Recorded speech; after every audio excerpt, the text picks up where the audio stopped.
those who feel they cannot do it. But I want to tell you today, you can, and you will. Because learning English is not just about grammar, it's about life, it's about dreams, it's about never giving up. When I was a child, it's about life, it's about dreams, it's about never giving up. This is for those who feel they cannot do it, but I want to tell you today you can. And you will, because learning English is not just about grammar, it's about life, it's about dreams, it's about never giving up. When I was a child, I loved stories. My grandmother would tell me bedtime stories, and I would listen with wide eyes. But as I grew up, I realized something.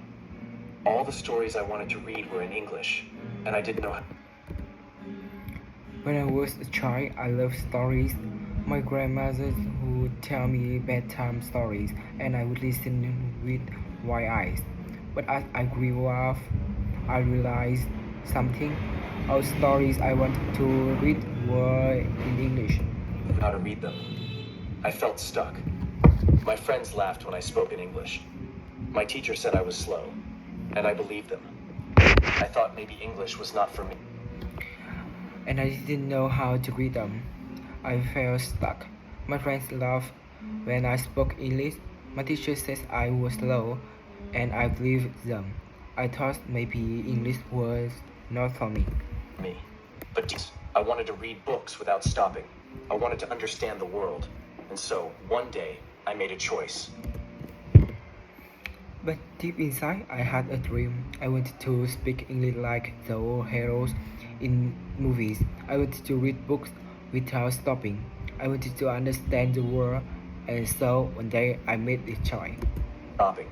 I wanted to understand the world no matter what. Learning English was hard. I started with ABC. It felt like I was a baby again. People around me spoke so. I decided to learn no matter what. Learning English was hard. I started with ABC. It felt like I was a baby again. People around me spoke it so fast. Fast. I couldn't understand. I couldn't answer. I felt embarrassed. I felt small. Every day I would sit with a small dictionary. I would write 5 new words. I couldn't understand, I couldn't answer, I felt embarrassed. I felt small. Every day I would sit with a small dictionary. I would write 5 new words. Then 10, then 20. I would repeat them. I would forget them. And I would repeat it again. Sometimes I cried. Sometimes I felt like quitting. But I remembered my dream. Then 10, then 20, I would repeat them. I would forget them, and I would repeat it again. Sometimes I cried. Sometimes I felt it's quitting.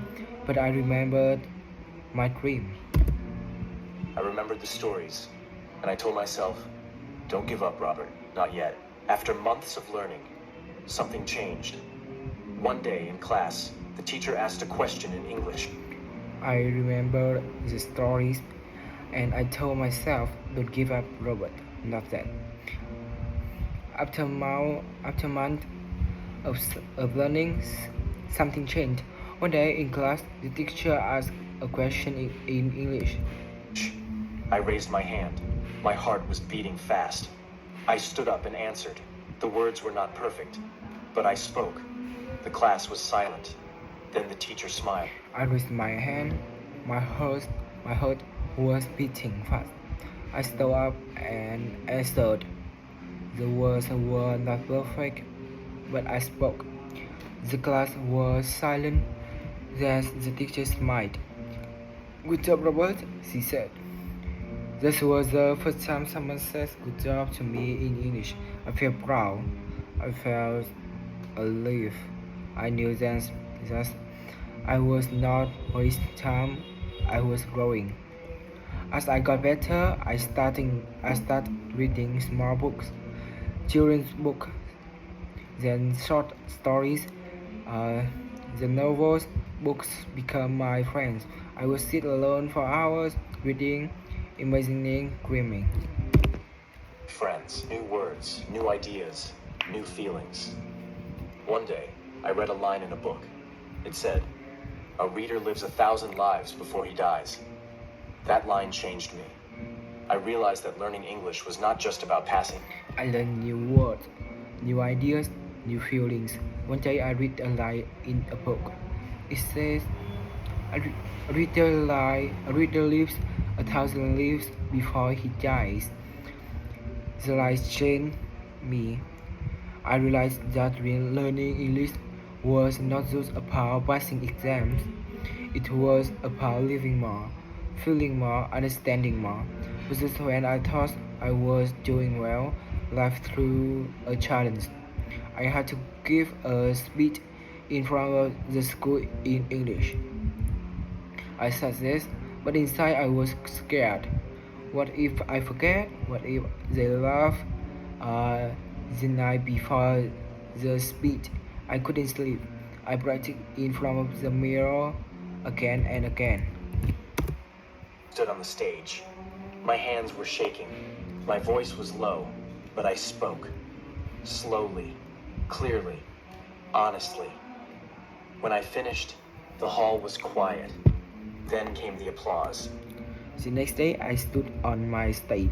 My hands were shaking, my voice was low, but I spoke slowly, clearly, honestly. When I finished, the hall was quiet. Then, then comes the applause. I smiled. I had faced my fear. Not all days were easy. Some days I felt lonely, but then I found a group of friends who also wanted to learn English. We started practicing together. We helped each other. We laughed. Um, he made mistakes, and we learned. One of them, Sarah, became my best best friend. She told me, "Robert, you are not alone. We are in this together," and that made all the difference. Later, I discovered the internet, YouTube videos, podcasts, English songs, English movies. I started watching cartoons in English.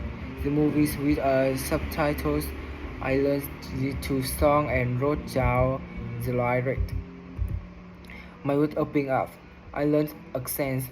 I learned new expressions. I started speaking more confidently. I even made an English speaking channel. I had those 5 subscribers, but it didn't matter. I was practicing. I was improving. But even with all this, there were bad days. Days when I made silly mistakes. Days when someone laughed. Days when I felt like I was not good enough. But even with all this, there were bad days. Days when I made silly mistakes. Days when someone laughed. Days when I felt like I was not good enough. One day I made a grammar mistake in front of a group. They laughed. I felt hurt. I went home and cried. I told my mother maybe I will never be good. She looked at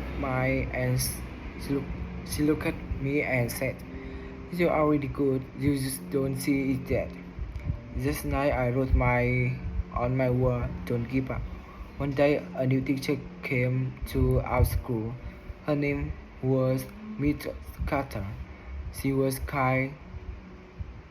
She spoke slowly. She believed in us. She says English is not just a challenge, it's a way to connect her heart. She gave us writing assignments. One day she called me after class. "Robert," she said, "you have something special. You can inspire others." Her words stayed with me. They gave me wings. She made us act in plays. She corrected us, but with love. One day she called me after class. "Robert," she said, you have something special. You can inspire others." Her words stay with me. They give me wings. Years passes. I finished school. I went to college. I studied English. I started teaching others, but I never forgot my journey. The pain, the struggle, the dreams. English. I started teaching others, but I never forgot my journey. The pain, the struggle, the dreams. I'd tell the world. I promised myself one day I will share my story. I will tell the world that you don't need to be rich. You don't need to be perfect. You just need to believe. And today I'm keeping my promise with this story. During my college year, I met an old professor named Mr. Wallace. She had taught English for over 30 years. I asked him, what's the secret to learning English? He smiled and said, there's no secret, Robert.